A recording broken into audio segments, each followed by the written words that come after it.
আসসালামু আলাইকুম। এমআর খান বিডি চ্যানেলের পক্ষ থেকে আজকের এই ভিডিওতে স্বাগতম। আজ ৩ সেপ্টেম্বর ২০২৪। আজকের মার্কেট আপডেট নিয়ে আপনাদের সাথে কথা বলবো আমি। আজ অত্যন্ত দুঃখের সাথে বলতে হয় যে আজ মার্কেটে সামান্য পরিমাণে সূচকের পতন হয়েছে। আজ মঙ্গলবার বাজার পর্যালোচনায় দেখা যায় ডিএসসি প্রধান বা এক্স সূচক ১৭ পয়েন্ট হ্রাস পেয়ে অবস্থান করছে ৫,৭৮৭ পয়েন্টে। অপরদিকে আমরা যদি ডিএসসি 30 সূচক দেখি তো সেক্ষেত্রে দেখা যাবে যে ডিএসসি 30 সূচক 1 পয়েন্ট হ্রাস পেয়ে অবস্থান করছে ২,১৩৩ পয়েন্টে। আমরা যদি ডিএসসি সরিয়া সূচক দেখি সেক্ষেত্রে দেখা যাবে যে আবার ডিএসসি সরিয়া সূচক 1 পয়েন্ট বৃদ্ধি পেয়ে অবস্থান করছে ১২৩৭ পয়েন্টে। আজ ডিএসসিতে ৭২৬ কোটি ৫১ লাখ টাকার শেয়ার ইউনিট লেনদেন হয়েছে, যা আগের কর্মদিবসে লেনদেন ছিল ১,০৬৫ কোটি ৫৪ লাখ টাকা। আজ ডিএসসিতে লেনদেন হওয়া ৩৯৮টি প্রতিষ্ঠানের শেয়ার ইউনিট লেনদেন হয়েছে। এর মধ্যে দাম বেড়েছে ১০২টির, দাম কমেছে ২৫৮টির এবং দাম অপরিবর্তিত ছিল ৩৮টি কোম্পানির। তো যাই হোক, যেটা দেখা যাচ্ছে যে আজকেও মূলত 3টি সূচকের মধ্যে দেখা যাচ্ছে 2টি সূচকের পতন হয়েছে, অপরদিকে আবার একটি সূচকের সামান্য পরিমাণে সূচকের বৃদ্ধি ঘটেছে এবং লেনদেনের পরিমাণে গত দিনের চেয়ে কিছুটা লেনদেনের পরিমাণ কমেছে, যেটা খুবই দুঃখজনক। তবে আমি যেটা ব্যক্তিগতভাবে মনে করি যে মার্কেট আগামীকাল বা পরশুদিন হয়তো বা আবার পয়েন্টে মোটামুটি বৃদ্ধি পাওয়ার সম্ভাবনা রয়েছে এবং লেনদেনের পরিমাণও বাড়ার সম্ভাবনা রয়েছে। যেহেতু মার্কেট কিছুটা কারেকশন হয়েছে, তবে আশা করা যায় এই সপ্তাহে মার্কেট আবার ভালো পরিমাণে লেনদেন এবং সূচকের বৃদ্ধি পেতে পারে। তো যাই হোক, এখন সেটাই দেখার বিষয় যে এখন আমরা যদি আজকের মার্কেট ইন্ডেক্স মুভার্স দেখি সেক্ষেত্রে দেখা যাবে যে মার্কেট পুলার্স বা সূচক বৃদ্ধিতে যারা অবদান রেখেছেন তারা কারা? তারা হলো Renata, GPS Ispat, Khan Brothers, City Bank, Square Pharma, Confidence Cement, Olympic, Prime Bank, Lovello এবং লিন্ডেবিটি।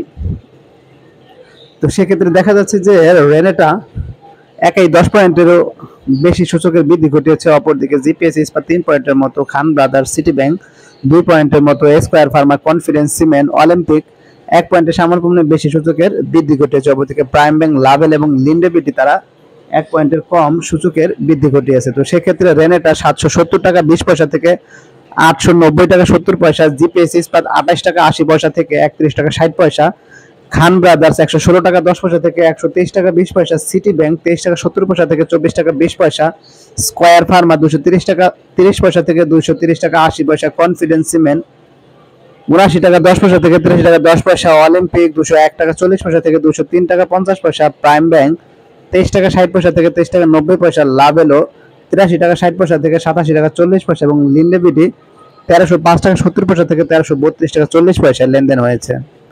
অপরদিকে আমরা যদি আজকের মার্কেট রেগাস বা সূচক রাশে যাদের অবদান ছিল তাদের দেখি, তাদের মধ্যে রয়েছে ব্যাডবিসি, BRAC Bank, NBL, South East Bank, বেক্স Pharma, United Commercial Bank, Islami Bank, সিপাল, এমজেএল, বিডি এবং ডেল্টা লাইফ। তো সেক্ষেত্রে দেখা যাচ্ছে ব্যাডবিসি একাই 4 পয়েন্টের মতো সূচকের পতন ঘটিয়েছে। অপরদিকে ব্র্যাক ব্যাংক 3 পয়েন্টের সামান্য পরিমাণে বেশি সূচকের পতন ঘটিয়েছে। এনবিএল, সাউথ ইস্ট ব্যাংক 2 পয়েন্টের মতো, বেক্স Pharma, United Commercial Bank, Islami bank তারা 1 পয়েন্টের সামান্য পরিমাণে বেশি, সিপাল, এমজেএল, বিডি এবং ডেল্টা লাইফ 1 পয়েন্টের সামান্য পরিমাণে কম সূচকের পতন ঘটিয়েছে।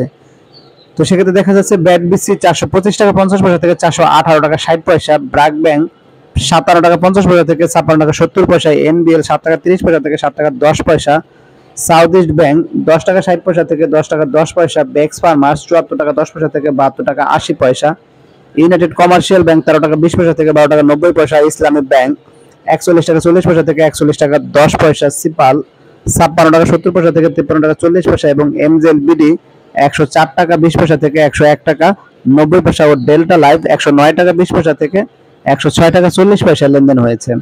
এখন যদি আমরা আজকের দিনের টপ গেইনার্স বা মূল্যবৃদ্ধি কারা ছিল তা দেখি, তাহলে দেখা যাবে আজকে মূল্যবৃদ্ধি শীর্ষে চলে এসেছে Banga, GPS Ispat, BD Autocar, লিব্রাইন ফিউশন, জেমিনি সিফুড, তমিজউদ্দিন টেক্সটাইল, হামি, অ্যাটলাস বাংলাদেশ, সমরিতা এবং খান ব্রাদার্স। তো সেক্ষেত্রে দেখা যাচ্ছে যে বঙ্গ, জিপিএস ইস্পাত এবং লিব্রাইন ফিউশন মূলত হল্টেড হয়েছে। অপরদিকে বিডি অটোকার 7%-এর মতো, জেমিনি সিফুড 7%-এর মতো এবং বাকিরা 6%-এর সামান্য বেশি তাদের মূল্যের বৃদ্ধি ঘটেছে। অপরদিকে আমরা যদি আজকের দিনে একটা লুজার্স বা মূল্যরাশি কারা ছিল তা দেখি, তাহলে দেখা যাবে আজকে মূল্যরাশি শীর্ষে চলে এসেছে নিউ লাইন, ভ্যাঙ্গুয়ার্ড, লুপারি Balance Fund, Shinepukur Ceramic, SPCL, Golden Heavy Chemical, Central Insurance, সিপাল এবং টেকনোড্রাগ। তো সেক্ষেত্রে দেখা যাচ্ছে নিউ লাইন নতুন নেগেটিভ ভোল্টেজ হয়েছে। অপরদিকে Bangladesh Industrial Finance, Copper Tech, Vanguard ও শাইনপুকুর সিরামিক তাদের 7%-এর মতো মূল্যের পতন ঘটেছে, এসপিসিএল 6%-এর মতো এবং বাকি সবাই 5%-এর মতো তাদের মূল্যের পতন ঘটেছে। এখন যদি আমরা আজকের দিনে লেনদেনের শীর্ষে কারা ছিল তা দেখি, তাহলে দেখা যাবে আজকে লেনদেনের শীর্ষে ছিল BRAC Bank, Olympic, GP, GPS Ispat, Lovello, City Bank, Ibne Sina, Unique Hotel and Resort, Renata এবং ব্যাডবিসি। তো সেক্ষেত্রে দেখা যাচ্ছে ব্র্যাক ব্যাংক মূলত ভালো পরিমাণে লেনদেন হয়েছে, অর্থাৎ প্রায় 34 কোটি টাকার মতো। এরপর অলিম্পিকে 28 কোটি টাকার মতো, জিপি 21 কোটি টাকার মতো, জিপিএস ইস্পাত 20 কোটি টাকার মতো, লাভেলও 20 কোটি টাকার মতো, সিটি ব্যাংক 18 কোটি, ইবনে সিনা 18 কোটি টাকার মতো, ইউনিক হোটেল অ্যান্ড রিসোর্ট 13 কোটি টাকার মতো এবং রেনেটাও ব্যাডবিসি 12 কোটি টাকার মতো লেনদেন হয়েছে। এখন যদি আজকের দিনে ভলিউমের শীর্ষে কারা ছিল তা দেখি, তাহলে দেখা যাবে আজকের দিনে ভলিউমের শীর্ষে চলে এসেছে আইএফআইসি ব্যাংক। এরপর রয়েছে সিটি ব্যাংক, জিপিএসি ইস্পাত, ব্র্যাক ব্যাংক, লঙ্কা বাংলা ফিনান্স, রবি, এবি ব্যাংক, জিআইবি, সায়াম, কটন এবং ঢাকা ব্যাংক।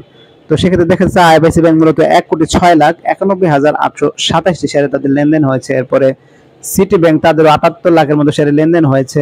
এছাড়া বাকি যে শেয়ারগুলো রয়েছে তারা মোটামুটি 65 লাখ থেকে প্রায় 30 এবং 26 লাখের মতো শেয়ারের লেনদেন হয়েছে। এখন যদি আমরা আজকের দিনে সেক্টর বেস লেনদেন দেখি, তো সেক্ষেত্রে দেখা যাবে যে আজকে যেহেতু সূচকের পতন হয়েছে সেহেতু অধিকাংশ সেক্টরই খারাপ করেছে। তো এর মধ্যে দেখা যাচ্ছে banking sector, financial institute, service and real estate, cement sector, food and allied, tannery industry, ceramic sector, fuel and power, mutual fund, corporate bond, insurance, textile, IT sector ও ট্রাভেল অ্যান্ড লেজার এগুলো খারাপ করেছে। তো এর মধ্যে corporate bond, textile, travel and leisure এগুলো বেশি খারাপ করেছে এবং বাকিরা সামান্য পরিমাণে খারাপ করেছে। অপরদিকে ভালোর কথা যদি বলি, তো সেক্ষেত্রে দেখা যাচ্ছে যে jute sector, miscellaneous, telecommunication, paper and printing, Pharma sector, engineering sector এগুলো ভালো করেছে। তো এর মধ্যে ইঞ্জিনিয়ারিং সেক্টর ও জুট সেক্টর একটু বেশি ভালো করেছে এবং বাকিরাও সামান্য পরিমাণে ভালো করেছে। তো এখন আমি চলে যাবো আজকের দিনে গুরুত্বপূর্ণ কিছু নিউজে। পতনের বাজারে কমলো লেনদেন। তো কি বলা আছে আমরা যদি নিউজটি দেখি, বলা আছে পতনের বৃত্ত থেকে বের হতে পারছে না দেশের শেয়ার বাজার। মাঝে মধ্যে শেয়ার বাজারে কিছুটা ঊর্ধ্বমুখিতা দেখা মিললেও পরক্ষণে আবার দরপতন হচ্ছে। আগের কার্যদিবসে ধারাবাহিকতায় সপ্তাহের তৃতীয় কার্যদিবস মঙ্গলবারও প্রধান শেয়ার বাজার ঢাকা স্টক এক্সচেঞ্জের লেনদেনের অংশ নেয় বেশিরভাগ প্রতিষ্ঠান। শেয়ার ও ইউনিটের দাম কমেছে, ফলে কমেছে প্রধান সূচক, সেই সঙ্গে কমছে লেনদেনের পরিমাণও। তো অপর শেয়ার বাজার চট্টগ্রাম স্টক এক্সচেঞ্জেও দাম কমার তালিকায় স্থান করে নিয়েছে বেশিরভাগ প্রতিষ্ঠানের শেয়ার ও ইউনিট, ফলে এ বাজারটিতেও মূল্য সূচক কমেছে, তবে বেড়েছে লেনদেনের পরিমাণ। তো যাই হোক, আমি মনে করি যে দেখা যাচ্ছে যে টানা 3 দিন মার্কেট বেড়েছিল, তাই আমি মনে করি যে যারা প্রফিটে ছিল তারা প্রফিট টেক করার জন্য মূলত কিছুটা সেল প্রেশার দিয়েছে, যে কারণে মার্কেট কিছুটা পতন হয়েছে। তবে আগামীকাল বা পরশু আমি মনে করি যে মার্কেটের সূচকের আবারও বৃদ্ধি হওয়ার প্রবল সম্ভাবনা রয়েছে। তো দেখা যাক সেটা কি হয়, এখন সেটাই এখন দেখার বিষয়। তো এখন আমি চলে যাবো আবার একটি গুরুত্বপূর্ণ নিউজে। তদন্ত কমিটির অপপ্রচারে শেয়ার বাজারের পতন। তো কি বলেছে যে গত 15 বছর শেয়ার বাজারে যত অনিয়ম দুর্নীতি হয়েছে সেগুলোর বিচার করতে নিয়ন্ত্রক সংস্থা Bangladesh securities and exchange commission বিশেষজ্ঞ নিয়ে একটি তদন্ত কমিটি গঠন করেছে। তো এই কমিটি 12টি প্রতিষ্ঠানের অনিয়ম দুর্নীতি তদন্ত করার দায়িত্ব দেওয়া হয়েছে। কিন্তু শেয়ার বাজারের অনিয়ম দুর্নীতির হোতারা নিয়ন্ত্রক সংস্থার এই সদিচ্ছাকে নেতিবাচকভাবে প্রচার করতে শুরু করেছে, যার কারণে গত 2 কর্মদিবসে শেয়ার বাজার টানা পতন হয়েছে। তো বাজার সংশ্লিষ্ট বলেছেন যে বিসির বর্তমান চেয়ারম্যান শেয়ার বাজারের জেগে বসা অনিয়ম দুর্নীতির বিতাড়িত করতে শক্ত হাতে এগুচ্ছেন, কিন্তু তিনি যাতে সফল না হন সেজন্য অনিয়ম দুর্নীতির হোতারা নতুন করে ষড়যন্ত্র শুরু করেছে। শেয়ার বাজারের স্বার্থে তাদের এই ষড়যন্ত্রের বিরুদ্ধে বিনিয়োগকারীদের সোচ্চার হতে হবে। এদিকে বাজার বিশ্লেষণ বলেছেন যে আগের 3 দিন শেয়ার বাজার উত্থান হয়েছে, ওই 3 দিনে প্রধান শেয়ার বাজার ঢাকা স্টক এক্সচেঞ্জের সূচক বেড়েছে 144 পয়েন্ট, বিপরীতে গত 2 দিনে সূচক কমেছে 43 পয়েন্ট। তারা বললেন উত্থান পতনের মিশ্র প্রবণতা শেয়ার বাজার সামনে অগ্রসর হচ্ছে, যা শেয়ার বাজারের জন্য ইতিবাচক। এতে বাজারের রেজিস্ট্যান্স বাড়ে এবং বড় পতনের সম্ভাবনা কমে যায়। তো যাই হোক, আমি ব্যক্তিগতভাবে সেটাই মনে করি যে বাজার হয়তো বা দেখা যায় 3 দিন বাড়বে এবং 2 দিন কমবে, এভাবে আমি মনে করি যে ধীরে ধীরে মার্কেট সামনে এগিয়ে যাওয়ার সম্ভাবনা রয়েছে এবং বাজারে কিছু মহল রয়েছে যারা সবসময় ভালো কাজে সবসময় বাধা হয়ে দাঁড়ায়, তবে তাদের আমি মনে করি রুখে দেওয়ার জন্য সাধারণ বিনিয়োগকারীদেরই যথেষ্ট। যদি নিয়ন্ত্রণকারী সংস্থা যদি কঠোর হয় এবং তাদের যদি সদিচ্ছা থাকে, তাহলে আমি মনে করি যে মার্কেট সামনে এগিয়ে যেতে সক্ষম হবে। তো যাই হোক, এখন আমি চলে যাবো অপর একটি গুরুত্বপূর্ণ নিউজে। বিশেষ আগ্রহের তালিকায় 3 কোম্পানির শেয়ার। তো কি বলা আছে যে আগের দিনের মতো আজও মঙ্গলবার পতন হয়েছে শেয়ার বাজারে। তো আজ ঢাকা স্টক এক্সচেঞ্জের লেনদেনে অংশ নেওয়া প্রতিষ্ঠানগুলোর মধ্যে 102টি কোম্পানির শেয়ার দর বেড়েছে। কোম্পানিগুলোর মধ্যে 3টি কোম্পানির বিনিয়োগকারীরা তাদের হাতে থাকা শেয়ার বেচতে বা ছাড়তে রাজি ছিল না, যার কারণে কোম্পানির 3টি শেয়ার কেনার জন্য ক্রেতা দেখা গেলেও বিক্রেতার গড় ছিল শূন্য। তো কোম্পানি তিনটি হলো বঙ্গস, জিপিএস ইস্পাত এবং লিবরেন ফিউশন। তো যাই হোক, এই তিনটি কোম্পানি মূলত আজকে হল্টেড হয়েছে। তো এর মধ্যে জিপিএস ইস্পাত শেয়ারটি আমি মনে করি যে বর্তমানে যে প্রাইসে রয়েছে সেটা অবশ্যই কিছুটা আন্ডার ভ্যালুড পর্যায়ে রয়েছে। তাই এই কোম্পানিটি ভবিষ্যতে ভালো করার প্রবল সম্ভাবনা রয়েছে। অপরদিকে বঙ্গস এবং লিবরেন ফিউশন এগুলো লো পেইড আপ ক্যাপিটালের শেয়ার, যে কারণে হয়তোবা তারা খুব দ্রুতই হল্টেড হয় এবং তাদের নিয়ে যে কোনো সময় আমি মনে করি যে যারা গ্যাম্বলার আছে তারা খেলতে পারে। তবে যাই হোক, লিবরেন ফিউশন এবং বঙ্গ সম্পর্কে আপনারা একটু সচেতন থাকবেন। এই কোম্পানিগুলো কিছুটা হলেও আমি মনে করি যে আপার প্রাইজে রয়েছে, অর্থাৎ কিছুটা ওভার ভ্যালুড পর্যায়ে রয়েছে, যেগুলো কোম্পানি ফান্ডামেন্টাল অতটা স্ট্রং বলে আমার মনে হয় না। তবে জিপিএস ইস্পাত শেয়ারটি খুবই ভালো, আপনারা অবশ্যই দেখতে পারেন। তো এখন আমি চলে যাবো আবার একটু গুরুত্বপূর্ণ নিউজে। ব্লকে 5 কোম্পানির বড় লেনদেন। তো কি বলেছে, সপ্তাহের তৃতীয় কর্মদিবস মঙ্গলবার ঢাকা স্টক এক্সচেঞ্জের ব্লক মার্কেটে 32টি প্রতিষ্ঠান লেনদেনে অংশ নিয়েছে। তো এসব প্রতিষ্ঠানের মোট 29,18,18,000 টাকার শেয়ার লেনদেন হয়েছে। এর মধ্যে সবচেয়ে বেশি লেনদেন হতে দেখা গেছে 5 প্রতিষ্ঠানের শেয়ার। তো এরা কারা? এরা হলো Pragati Life Insurance, Tamijuddin Textile, Midland Bank, Khan Brothers এবং তৌফিকা ফুডস অ্যান্ড লাভ এলো আইসক্রিম। তো আজ এই 5 প্রতিষ্ঠানের মোট শেয়ার লেনদেন হয়েছে 20,45,00,000 টাকারও বেশি। তো যাই হোক, আপনারা এই কোম্পানিগুলো দেখতে পারেন এবং প্রয়োজনে বিনিয়োগ করতে পারেন। তবে অবশ্যই বিনিয়োগ করার পূর্বে ঝুঁকি বিবেচনা করে বিনিয়োগ করবেন, কারণ শেয়ার বাজার অত্যন্ত ঝুঁকিপূর্ণ। তো যাই হোক, এই ঝুঁকির কথা চিন্তা করেই সবাইকে বিনিয়োগ করতে হবে। তো আজকের মতো ভিডিও আর বাড়াবো না, আজকের মতো এখানে বিদায় নিব। যারা আমার চ্যানেলে নতুন অবশ্যই চ্যানেলটিকে সাবস্ক্রাইব করবেন, লাইক করবেন, কমেন্ট করবেন এবং শেয়ার করবেন। সবাই ভালো থাকবেন, সুস্থ থাকবেন। আল্লাহ হাফেজ।